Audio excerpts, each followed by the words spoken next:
ఎలాగో లేట్ అయిపోయింది కదా అని అన్ని పనులు స్లోగా చేసుకుంటూ ఒకదాని తర్వాత ఒకటి ఇంకా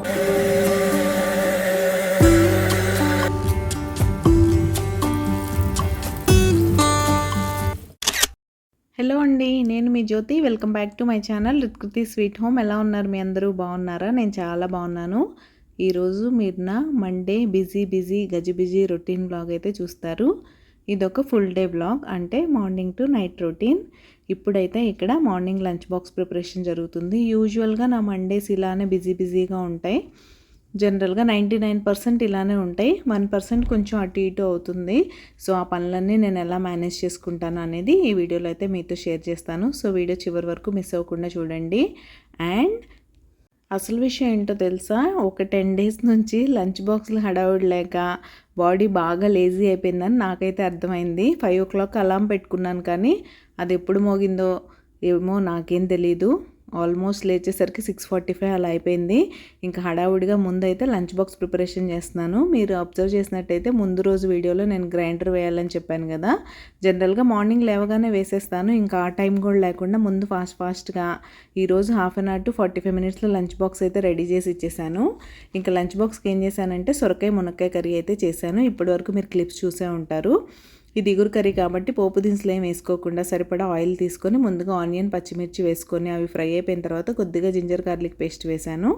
అది కూడా ఫ్రై అయిపోయిన తర్వాత పసుపు ఉప్పు వేసి మునక్కాయ ముక్కలు సొరకాయ ముక్కలు కూడా వేసి వాటిని కొంచెం మగ్గించుకున్న తర్వాత ధనియా పౌడర్ రెడ్ చిల్లీ పౌడర్ అయితే వేసుకోండి. తర్వాత 1 minute లిడ్ క్లోజ్ చేస్తే మీకు స్పైసెస్ అన్నీ ముక్కలకి బాగా పడతాయి. ఆ తర్వాత సరిపడా వాటర్ పోసేసుకొని ప్రెషర్ కుక్కర్ పెట్టుకొని జస్ట్ ఒక 2 whistles ఇచ్చారంటే చక్కగా దగ్గరికి మంచి గుజ్జుగా సొరకాయ మునక్కాయ ఇగురు కర్రీ అయితే రెడీ అయిపోతుంది. చాలా టేస్టీగా ఉంటుంది. ఎవరైనా ట్రై చేయకపోతే ఒకసారి తప్పకుండా ట్రై చేయండి.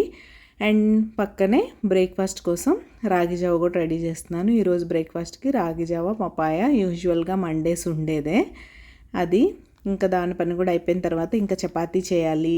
అండ్ శనగలు కూడా నానపెట్టాను కదా, వాటిని ఆల్రెడీ బాయిల్ కోసం పెట్టేశాను. అవి కూడా బాయిల్ అయిపోతే వాటిని జస్ట్ నేనేం చేయను, సలాడ్లా చేసుకొని తినొచ్చు. బట్ ఆనియన్స్ అవి వేస్తే నాకు ఎందుకు అంత బాగా అనిపించదు. సింపుల్గా తడక వేసుకొని తినడమే నాకు ఇష్టంగా అనిపిస్తుంది. సో వాటిని ఉడకపెట్టేసి జస్ట్ కొంచెం ఆయిల్ కానీ గీ కానీ వేసేసి పోపు దినుసులు ఎండుమిర్చి కొంచెం ఉప్పు కారం అయితే వేసి అలా స్టిర్ ఫ్రై లాగా చేసుకొని తినేస్తాం. అండ్ మన కర్రీ కూడా రెడీ అయిపోయింది. ఏమన్నా వాటర్ ఉంటే వాటిని దగ్గరకు చేసుకొని ఫైనల్గా కొత్తిమీర వేసేసుకుంటే యమ్మీ కర్రీ అయితే రెడీ అయిపోతుంది. ఇంకా మీకు నా సింపుల్ రెసిపీస్ ఎలా అనిపిస్తున్నాయి? మీకు కనుక నా సింపుల్ రెసిపీస్ నచ్చుతున్నట్టయితే ప్లీజ్ లైక్ చేసి మీ ఫ్రెండ్స్ అండ్ ఫ్యామిలీకి షేర్ చేయండి. మీ లైక్ నాకు చాలా ఇంపార్టెంట్. మీరు అలా లైక్ చేసి షేర్ చేస్తే మన వీడియోస్కి రీచ్ పెరుగుతుంది. రీచ్ పెరిగితే నాకు మోటివేషన్ పెరుగుతుంది. సో నాకు కావాల్సినంత మోటివేషన్ మీరు ఇస్తారని అయితే నేను ఎక్స్పెక్ట్ చేస్తున్నాను. అది సంగతి. ఇక్కడైతే శనగలు కూడా రెడీ అయిపోయినాయి. నేను చెప్పినట్టే స్టిర్ ఫ్రై చేశాను. ఇంకా లంచ్ బాక్స్ క్లిప్ తీసుకునే టైం కూడా నాకు లేదు, బట్ షార్ట్ అయితే పెట్టాను. ఎవరైనా చూడకపోతే తప్పకుండా చూసేయండి. ఇంకా మా వారు వెళ్ళగానే ఇంకా గ్రైండర్ అయితే ఆన్ చేశాను. ముందు ఇడ్లీ పిండి వేసేస్తే దాని పని అది చేసుకుంటుంది, మన పని మనం చేసుకోవచ్చు. లేట్గా లేచాను కాబట్టి ఏం పనులు అవ్వలేదు. ఆయన వెళ్ళగానే ముందు జాడు పోచా ఇలాంటివి చేయకూడదు కదా. సో బేసిక్ గిన్నెలు కడగడం, గ్రైండర్ ఆన్ చేయడం, ఇలాంటి చిన్న పనులు అయితే చేసుకుంటున్నాను. ఈలోగా 45 minutesలో తన ఆఫీస్కి రీచ్ అయిపోతారు కాబట్టి ఆ తర్వాత ఏమన్నా చేసుకోవచ్చు. అండ్ నేను రవ్వ ముందు నానపెట్టను, గ్రైండర్ ఆన్ చేసిన తర్వాత నానపెట్టి ఒకసారి క్లీన్ చేసి పెట్టేస్తాను. మళ్ళీ కలిపే ముందు ఇంకొకసారి అయితే క్లీన్ చేసుకొని కలిపేసుకుంటాను. అండ్ ఈ గ్లాస్తో 1 glass పప్పు అయితే తీసుకున్నాను. 1 glassకి 3 glasses ఇడ్లీ రవ్వ అయితే యాడ్ చేసి ఇలా కడిగేసి పక్కన పెట్టేసుకున్నాను. అండ్ ఇక్కడ ఈ గ్రైండర్ పని అయ్యేలోపు, అంటే ఇడ్లీ ఒకసారి అవ్వాలి కదా, మళ్ళీ దోశకు కూడా వేయాలి. ఇక్కడైతే ఈరోజు మొక్కలకి నీళ్లు పోయాలి. యాక్చువల్గా నిన్నే పోయాలి, నిన్న పనులు హడావుడిలో కుదరలేదు. బాగా డ్రై అయిపోయింది సాయిల్ అంతా. సో మనం వాటర్ పోయడానికన్నా ముందే ఒకసారి ఊడ్ చేసుకుంటే ఆ వాటర్ అన్నీ పడతాయి కదా, అప్పుడేమన్నా చెత్త ఉంటే నీట్గా మనం కడిగేయడానికి వీలుగా ఉంటుంది. లేకపోతే అంత డస్టీగా అనిపిస్తుంది. ఆకులు అవన్నీ ఎలా రాలుతూ ఉంటాయి కదా, అవన్నీ ఒకసారి ఊడ్ చేసుకొని ఇక్కడైతే మొక్కలకి నీళ్లు పోసేస్తున్నాను. నీళ్లు పోసిన తర్వాత ఇంకో పని కూడా గుర్తొచ్చింది. ఇలా మార్నింగే ఫ్రెష్ అయిపోతే నేను కొన్ని పనులు అవాయిడ్ చేస్తాను. ఇంకా లేట్ అవుతూ వచ్చిందంటే సరే ఎలాగో లేట్ అయింది కదా, నిదానంగా అవ్వాల్సిన పెండింగ్ పనులన్నీ చేసేసుకుందాం అన్నట్టు ఉంటాను. అసలు ఎన్ని పనులు చేశానో కూర్చొని నాకు ఈ వీడియో ఎడిటింగ్ చేస్తుంటే అనిపించింది. ఒక్కొక్కసారి అసలు ఫ్లోలో చేసుకుంటూ వెళ్ళిపోతాం కదా ఉన్న పనులన్నీ అని. మీరు కూడా నాలాగే అయితే కామెంట్ సెక్షన్లో కామెంట్ చేయండి. అండ్ మన హోమ్ మేకర్స్కి రెస్పాన్సిబిలిటీస్ ఎక్కువ, మన మీద ఎక్స్పెక్టేషన్స్ కూడా ఎక్కువే. వాటిని మనం ఈక్వల్గా ఎలా బ్యాలెన్స్ చేస్తూ హ్యాపీగా ఉంటున్నాం అనేది ఇంపార్టెంట్. ఎక్కువ స్ట్రెస్ తీసుకొని మన హెల్త్ మనం పాడు చేసుకుంటే కష్టం. ఈ బాల్కనీలో తర్వాత పని ఉందన్నాను కదా, అదేంటంటే ఇది నా కిచెన్ మ్యాట్. దీన్నైతే వాషింగ్ మిషన్లో వాష్ చేయలేను. చాలామందికి డౌట్ ఉంటుంది, డోర్ మ్యాట్స్ వాషింగ్ మిషన్లో వాష్ చేయొచ్చా అని. నేనైతే చేసేస్తాను, దానికేం డౌట్ లేదు. వీక్లీ వన్స్ డోర్ మ్యాట్స్ వేసేసి టబ్ క్లీన్ చేసేసిన తర్వాత అప్పుడు నార్మల్ బట్టలు అయితే వాష్ చేస్తాను నేను. బట్ ఇలాంటి పెద్ద మ్యాట్స్ అయితే మీది ఎంత పెద్ద డ్రమ్ అయినా సరే అందులో పట్టినా మురికిపోవు. వాటిని ఇలా వాష్ చేసుకోవాల్సిందే. నేనైతే నా కిచెన్ మ్యాట్ని డైలీ వ్యాక్యూమ్ చేస్తాను. కానీ వీక్లీ 10 days 15 daysకి ఒకసారి మాత్రం ఇలా నీట్గా బాల్కనీలో వేసేసి, బాల్కనీ కడిగే రోజు ఇలా సర్ఫ్ అయితే వేసేసి వాటర్ పోసి, నా దగ్గర ఈ బ్రష్ ఉందన్నాను కదా, ఇది నేను అమెజాన్లో తీసుకున్నాను. చాలా యూస్ఫుల్గా ఉంటుంది. ఒకవైపు రఫ్ బ్రెజిల్స్తో బ్రష్ ఉంటుంది, ఇంకొక సైడ్ వైపర్ ఉంటుంది. చక్కగా దాంతో స్క్రబ్ చేసుకోవచ్చు, దీంతో వైప్ చేసేసుకోవచ్చు. ఇది యాక్చువల్గా బాత్రూమ్ క్లీనింగ్, బాల్కనీ క్లీనింగ్స్ దేనికైనా వాడచ్చు. నేను ఇలా మ్యాట్స్ క్లీనింగ్ కూడా యూస్ చేసేస్తున్నాను. అలా క్లీన్ చేసేసి ఈ వాటర్ అన్నీ పోయే వరకు రైలింగ్ మీద వేసేసామంటే తర్వాత నీట్గా ఆరేసుకోవచ్చు. ఎలా ఉంది, నచ్చిందా? మీ దగ్గర కూడా ఇలాంటి పెద్ద మ్యాట్స్ ఉంటే ఇలా ఈజీగా క్లీన్ చేసేసుకోండి. అండ్ ఎటువంటి డౌట్స్ లేకుండా, కష్టపడకుండా డోర్ మ్యాట్స్ని కూడా వాషింగ్ మిషన్లో వేసేసుకొని చక్కగా టబ్ క్లీన్ అయితే చేసేసుకోండి, ఏం ప్రాబ్లం ఉండదు.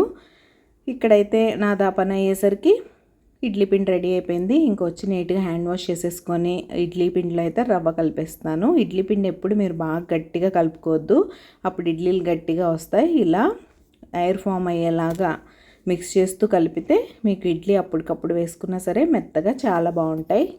అండ్ ఆ పని అయిపోగానే దోసపిండి కూడా వేసేస్తున్నాను. ఇంకా మళ్ళీ దోసపిండి దీని పని చేసేలోపు నా మిగతా పనులు కూడా కంటిన్యూ అవుతూ ఉంటాయి. మీకు ఎలా అనిపిస్తున్నాయి నా వీడియోస్ చూస్తుంటే? మోటివేషనల్గా అనిపిస్తుందా?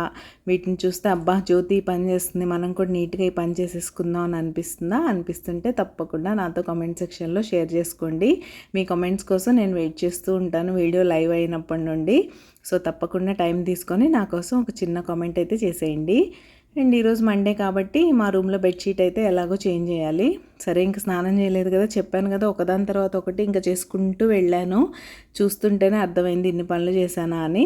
ఇంకా బెడ్షీట్ కూడా తీసేసి దాన్ని వాషింగ్ మిషన్ దగ్గర అయితే వేసేసి ఫ్రెష్ బెడ్షీట్ కూడా వేసేస్తాను.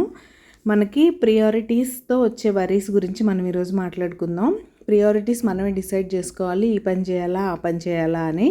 దానివల్ల వరీగా కూడా ఉంటుంది. అది ఎలా అంటే, పొద్దున్న లేచి కూర్చున్నాం అనుకోండి, మనం ఇంట్లో పనులు చేయాలా, ఇల్లు నీట్గా పెట్టాలా, పిల్లల పనులు చేయాలా, ఫ్యామిలీకి వాళ్ళకి అవసరమైనవన్నీ ఇవ్వాలా, మనం ఫైనాన్షియల్గా ఇండిపెండెంట్గా ఉండడానికి ఈ గ్యాప్లో ఏమన్నా పని చేయాలా, సెల్ఫ్ కేర్ తీసుకోవాలా, ఎన్ని చేస్తాం చెప్పండి? మనకు 24 hours ఉంటాయి మిగతా అందరిలానే.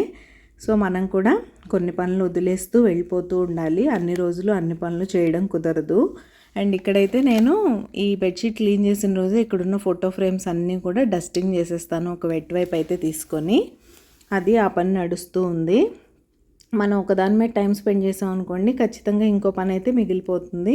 దానివల్ల మీరు గిల్టీగా ఫీల్ అవ్వద్దు. చెప్తున్నాను కదా, అన్ని రోజులు అన్ని పనులు చేయడం ఎవరికి కుదరదు. అండ్ మనమైతే నేను చెప్పినట్టే ఖచ్చితంగా మనమేం సూపర్ ఉమెన్ కాదు. ఆ విషయాన్ని అయితే మనం యాక్సెప్ట్ చేస్తూ ముందుకెళ్లాల్సిందే. మనకున్న 24 hours వంట చేయాలి, ఇంట్లో పనులు చక్కపెట్టాలి, మెయిన్ పిల్లల్ని చూసుకోవాలి, వాళ్ళని చదివించాలి, వాళ్ళకి ఏమైనా యాక్టివిటీస్ ఉంటే అక్కడికి తీసుకెళ్ళాలి, వాళ్ళకి స్నాక్స్ చేసి పెట్టాలి. ఇన్ని పనులు మనమే చేసుకోవాలి. కాబట్టి క్లీనింగ్ విషయంలో ఎక్కువ స్ట్రెస్ తీసుకోకండి. ఇల్లు క్లీన్గా డస్ట్ ఫ్రీగా ఉంటే మనకే మంచిది. కానీ అది ప్లాన్ చేసుకొని నీట్గా ఎక్కువ స్ట్రెస్ ఫీల్ అవ్వకుండా, ఒక్కొక్కసారి చేయలేకపోయినా పెద్దగా ఇబ్బంది పడకుండా నేను చెప్పినట్టు ఆ టిప్ ఫాలో అయిపోయి మీ ఇంట్లో కీ ఏరియాస్ ఏవైతే ఉన్నాయో ఒక్కొక్క రోజు ఆ ఏరియాస్ వరకే చేసి సరిపెట్టేసేయండి. నేను అలానే చేస్తూ ఉంటాను. రోజు ఇంత నీట్గా మెయింటైన్ చేస్తానని నేను చెప్పను. సో అది సంగతి. ఇంకొకటి ఈ హోమ్ మేకింగ్లో ఓకే పర్ఫెక్ట్ ఈరోజు అంతా పనంతా అయిపోయింది అనుకోవడానికి లేదు. ఇది ఒక నెవర్ ఎండింగ్ ప్రాసెస్ అనమాట. మనం చేస్తూ ఉంటే అదొక సైకిల్ లాగా మళ్ళా వస్తూ ఉంటుంది రిపీటెడ్గా. మార్నింగ్ ఇలాంటి చిన్న చిన్న పనులు తప్ప మిగతావి చూడండి, వంట చేస్తాం, గిన్నెలు కడుగుతాం, కడిగిన గిన్నెలు ఆరిపోగానే సర్దుతాం, మళ్ళీ వంట చేస్తాం, మళ్ళీ కడుగుతాం. ఇదంతా ఒక సైకిల్ లాగా రిపీట్ అవుతూ ఉంటుంది. కాబట్టి దీనికి ఒక లిమిటేషన్ అంటూ ఏముండదు.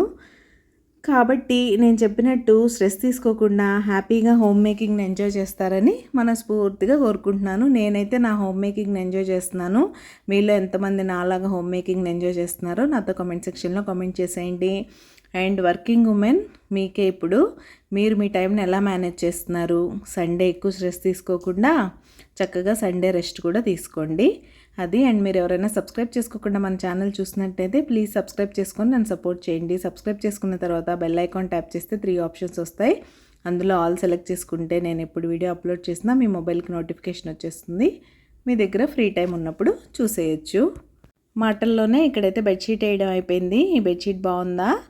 దీన్నైతే నేను హోమ్ సెంటర్లో తీసుకున్నాను. లాస్ట్ ఇయర్ సమ్మర్లో అనుకుంటా 1+1 ఆఫర్ ఉంటే క్లియరెన్స్ సేల్లో తీసుకున్నాను. చాలా బాగుంటుంది ఇది. ఇంకొకటి pink and peach colour mix అనుకుంటా, ఈసారి వేసినప్పుడు చూపిస్తాను రండి. ఇంక కంఫర్టర్ కూడా ఒకసారి నీట్గా సెట్ చేసేస్తే ఇంకా మనం ఏ టైంకి వచ్చి బెడ్రూమ్ చూసినా సరే చాలా ప్లెజెంట్గా ఉంటుంది. ఎప్పుడన్నా హాయిగా అలా కూర్చోవాలన్నా, చిన్న న్యాప్ వేయాలన్నా కూడా బాగుంటుంది. అలా కాకుండా బెడ్ అంతా మెస్సీగా ఉంటే నాకైతే అక్కడ అడుగు పెట్టాలని కూడా అనిపించదు. అండ్ ఇదైతే ఫైనల్గా రూమ్ లుక్ అండ్ బెడ్ అనమాట. చాలా నీట్గా హాయిగా ప్లెజెంట్గా ఉంది. అండ్ ఇది సర్దేసరికి వాషింగ్ మిషన్ కూడా అయిపోయింది. ఇంకేమని చెప్పండి, వరస చెప్పాను కదా, ఈ పనులన్నీ చేస్తూ ఉంటే నేను ఎక్కడో చోట ఈ చైన్ని బ్రేక్ చేసి స్నానానికి వెళ్ళలేకపోయాను. మీరు నమ్ముతారో నమ్మరు ఆ విషయం అయితే. బ్రేక్ చేయాలంటే చేయొచ్చు, బట్ ఇంక అది కంటిన్యూగా వస్తూనే ఉన్నాయి. ఈ చైన్ని ఎక్కడ బ్రేక్ చేయాలరా బాబు అంటే ఫైనల్గా బ్రేక్ చేయడం అయితే కుదరలేదు. అన్నీ కంప్లీట్ చేసుకుంటూనే ఫైనల్గా లేట్గానే గడిచింది. ఇదైతే కరివేపాకు మొక్క చూసారా, రోజు రోజుకి గ్రోత్ ఎంత బాగుందో. నేను జస్ట్ రైస్ కడిగిన వాటర్, దాల్ కడిగిన వాటరే వేస్తున్నాను, ఇంకేం స్పెషల్ లేదు. ఆ లిక్విడ్ ఫెర్టిలైజర్ ఎలాగో వాడతాను కదా అది కూడా. అండ్ ఈరోజు అయితే పింక్ మందారం పూసింది. హలో, గుడ్ మార్నింగ్ అండి, welcome back to another busy week. Happy Monday. అది మండే అలా స్టార్ట్ అయింది. మార్నింగ్ నుంచి నా బిజీ వర్క్స్ అయితే చూస్తూ ఉన్నారు కదా. ఎలాగో లేట్ అయిపోయింది కదా అని అన్ని పనులు స్లోగా చేసుకుంటూ ఒకదాని తర్వాత ఒకటి ఇంకా మనం ఒకసారి స్టార్ట్ చేస్తే వస్తూనే ఉంటాయి కదా, అలా పనులు వస్తూనే ఉన్నాయి. నేనైతే చేస్తూనే ఉన్నాను. వాకింగ్కి వెళ్దామంటే మాత్రం అసలు కుదరట్లేదు. మార్నింగ్ ఏంటి ఈవినింగ్ ఏంటి. మార్నింగ్ ఇంపాసిబుల్ అండి, ఎప్పుడు జనరల్గా ఈవినింగ్ వెళ్తూ ఉండేదాన్ని మా పాపని యాక్టివిటీస్ దగ్గర డ్రాప్ చేసి. ఇప్పుడు అది కూడా కుదరట్లేదు, చూడాలి, ట్రై చేయాలి. అండ్ ఇదిగోండి ఇడ్లీ పిండి, దోశ పిండి అయితే రెడీ అయిపోయింది. ఇంకా వీటిని ఫ్రిడ్జ్లో పెట్టేయడమే. అండ్ గ్రైండర్ క్లీన్ చేయాలి. మార్నింగ్ సొరకాయ మునక్కాయ కర్రీ చేశాను కదా, ఇప్పుడు లంచ్లో పాపకి రైస్లో తినడానికి పొద్దున టమాటో చట్నీ అయితే చేస్తాను. సో అది ఆ రెసిపీ కూడా మీతో షేర్ చేస్తాను. సింపుల్గా పొద్దున టమాటో చట్నీ ఎలా చేసుకోవాలని. ఇది మీకు రైస్లో కానీ టిఫిన్లో కానీ దేనిలోకైనా బాగుంటుంది. పర్టికులర్గా దోశలోకి బాగుంటుంది. ఇడ్లీలో మాకు జనరల్గా పల్లి చట్నీ అలాంటివి ఇష్టం, పొడి, నెయ్యి అలా. ఇలాంటి చట్నీస్ పెద్దగా నచ్చు. మీరు అలా తినేలా ఉంటే దానిలో కూడా తినచ్చు. ఆ రెసిపీ షేర్ చేస్తాను. అండ్ ఈ రోజు నుంచి రిత్కృతికి మరింత బోర్ కొట్టబోతుంది. ఎందుకంటే ఒక 3 days వరకు యాక్టివిటీస్ అన్నీ క్లోజ్. కింద ఏదో డ్రైన్ వాటర్ పైప్ ఏదో లీకేజ్ అయ్యి ప్రాబ్లంగా ఉంది. సో ఒక 2-3 days ఆ వర్క్ జరుగుతుంది కాబట్టి స్కేటింగ్, బాస్కెట్బాల్ అన్నీ బంద్ చేసేసారు. కాబట్టి ఇంకొంచెం బోర్ కొట్టబోతుంది. ఈవినింగ్ ఎలా చేస్తాం ఏంటి అనేది మీతో నేను షేర్ చేస్తాను కంప్లీట్ బ్లాగ్ అయితే. సో ఇది నా మండే ఇలా స్టార్ట్ అయింది. వాళ్ళ breakfast ragi java and papaya. పాపకేమో బాయిల్డ్ ఎగ్స్ ఇచ్చేసాను. అది సంగతి. నైట్ ఆయిల్ రాశాను కదా, హెడ్ బాత్ అయితే చేశాను. సన్లోకి వెళ్తే కానీ కలర్ అంత బాగా తెలియదు. మా బాల్కనీస్లో సన్ ఉందో వెళ్ళిపోయిందో తెలియదు, వెళ్ళిపోయే టైం అయిపోయింది కాబట్టి. సో కుదిరితే ఈరోజు, లేకపోతే రేపు చూపిస్తా కలర్ ఎలా వచ్చిందని. అండ్ నిన్న షాపింగ్కి వెళ్ళాం కదా, మా హస్బెండ్ షాపింగ్ అని. హస్బెండ్ షాపింగ్ ఏంటి, మనం బయటకు వెళ్ళాక మనం షాపింగ్ చేయకుండా ఉన్నాం కదా. సో నేను ఏమేమి షాపింగ్ చేసాం అనేది కూడా ఈరోజు ఈ వ్లాగ్లో మీతో షేర్ చేస్తాను. సో బ్లాగ్ చివరి వరకు మిస్ అవ్వకుండా చూడండి. నేను మిమ్మల్ని మళ్ళీ కలుస్తాను. ఇంకా లంచ్లో పాపకి రైస్లో తినడం కోసమని పొద్దున్న టమాటో చట్నీ అయితే చేస్తున్నాను. నా స్టైల్లో సింపుల్గా చేసేస్తాను. ఇది చెప్పాను కదా, నేను టిఫిన్లో కూడా తినొచ్చు మీరు. ముందుగా ఆయిల్ అయితే తీసుకొని అందులో సరిపడా పచ్చిమిర్చి యాడ్ చేశాను. తర్వాత ఒక మీడియం సైజ్ టొమాటో తీసుకొని సన్నగా చాప్ చేసుకొని అది కూడా యాడ్ చేసేసాను. టొమాటోని బాగా మగ్గించుకోండి. మగ్గిపోయిన తర్వాత మీరు నీట్గా వాష్ చేసి పెట్టుకున్న పుదీనా అయితే యాడ్ చేసేసుకోండి. పుదీనా చాలా కాస్ట్లీగా ఉందండి. ఒక చిన్న కట్టే 20 రూపీస్ తీసుకున్నాడు. ఒకటే కట్ట తీసుకొచ్చాను. అది కాబట్టి కొంచెమే చేస్తున్నాను చట్నీ.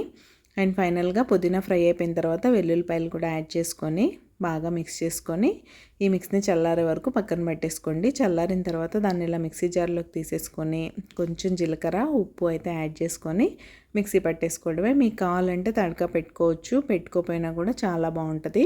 నేను ఈరోజు పెట్టలేదు, మా పాప నెయ్యి వేసుకొని తినేసింది. సూపర్ యమ్మీగా ఉంది. నేను కూడా టేస్ట్ చేశాను.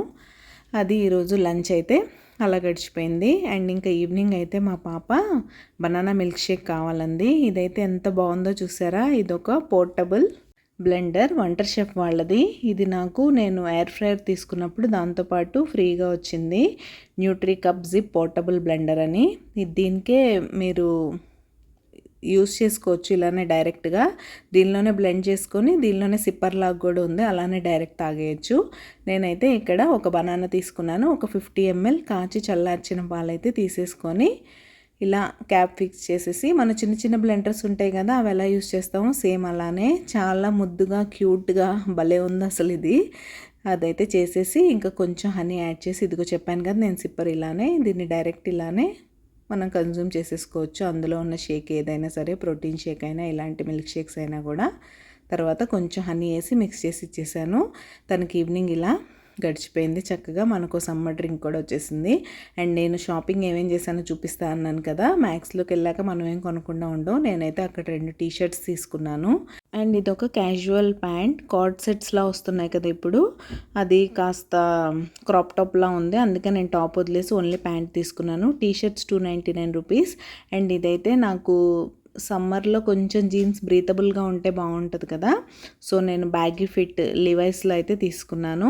అండ్ ఫైనల్గా వెళ్ళిన షాపింగ్ ఇది. మా హస్బెండ్ నైట్ ప్యాంట్స్ అవైతే తను తీసేసుకున్నారు. అండ్ నా షాపింగ్, తన షాపింగ్ అయితే అలా గడిచిపోయింది ఈ రోజుకి. అండ్ ఇక్కడైతే నేను చెప్పాను కదా, నేను ఈ ప్లేస్ అంతా ఖాళీ అయిపోయింది కాబట్టి ఆ షాపింగ్ అన్నీ మీకు చూపించిన తర్వాత అవి తీసి పక్కన అయితే పెట్టేసి, తర్వాత ఇక్కడ ఈ చిన్న చిన్న బ్లాంకెట్స్ ఉన్నాయి కదా, ఆ బ్లాంకెట్స్ బెడ్షీట్స్ అయితే నీట్గా ఆర్గనైజ్ చేసేసాను. ఇంకేముంది, డిన్నర్ టైం కూడా అయిపోయింది. మార్నింగే గ్రైండర్ వేసాను కాబట్టి యాజ్ యూజువల్ మా వాళ్ళు పునుగులు కావాలన్నారు. ఈ మధ్య 2 వీక్స్ అయిపోయిందిలేండి పునుగులు తిని కూడా. బట్ కంటిన్యూగా డీప్ ఫ్రైస్ అయితే అవుతున్నాయి. నిన్నే మైసూర్ బోండా వేశాను, ఈరోజు పునుగులు. తప్పలేదులేండి, ఓకే సమ్టైమ్స్ ఇట్స్ ఓకే అనుకున్నాను, వేసేసాను. దీనిలోకి నేను పల్లి చట్నీ అయితే చేశాను. ఆఫ్టర్నూన్ చేసిన పుదీనా చట్నీ కూడా ఉంది, అది ఇది కలిపి తినేసాం. ఇదైతే విజయవాడ చిట్టి పునుగులు. మీలో ఎంతమంది విజయవాడ వాళ్ళు ఉన్నారు, వాళ్ళల్లో ఎంతమందికి చిట్టి పునుగులు అంటే ఇష్టం అనేది నాతో కామెంట్ సెక్షన్లో కామెంట్ చేసేయండి.